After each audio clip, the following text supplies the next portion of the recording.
I'm sure you've heard the talk about how our young people in this country say they favor socialism over capitalism. A survey taken and over 40% said they favor socialism, and to me even worse, 30% said they weren't sure. How could you not be sure? But in keeping with this theme and this thought, I noticed that this week marks the 55th anniversary that Fidel Castro declared that Cuba was now a socialist country back in 1961.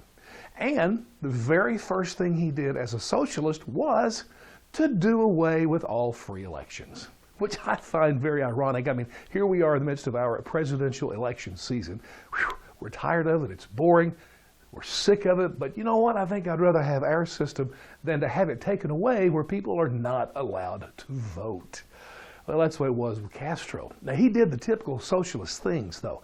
Number one, he made sure there was free education, free health care for all. That's the big thing. Now, in keeping with the free education side of that, there was a problem in Cuba because you had so many Catholics, so you had all these private schools. Well, he nationalized those, kicked God out, and made sure there was Common Core for everybody.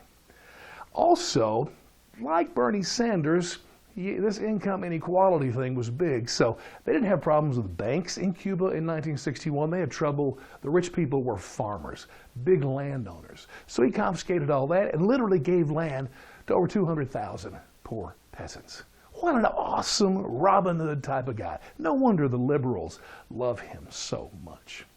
Well, back to the political side, though. He did execute over 600 people that spoke out against him. So they kind of did away with the multiple party system like we have. Cuba started then, and even to this day, it's a one-party system, the Communist Party, that's it. Please don't say anything negative towards it. By the way, young people, you know, I know that you think socialism is all about economic stuff. You are so wrong on that. Socialism is about taking away freedom of individuals and giving the power of the people to the government and those few in charge. It's always about that. Read your history. Oh, there's so much stuff. By the way, watch Michael Moore. He does a great expose on that free healthcare thing. Of course, he kind of leaves out the economic problems, but he gives a great story about free healthcare.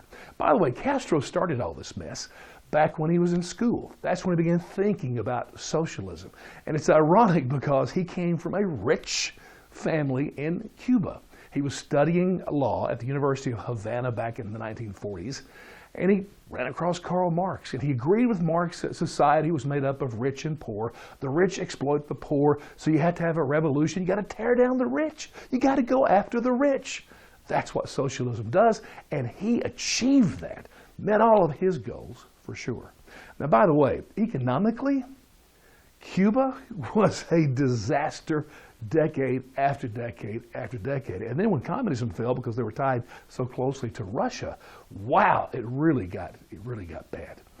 So as an economic system, which you think so much of, it is horrible. Again, read your history books. And I'll leave you with this, because this is just kind of a cool side note.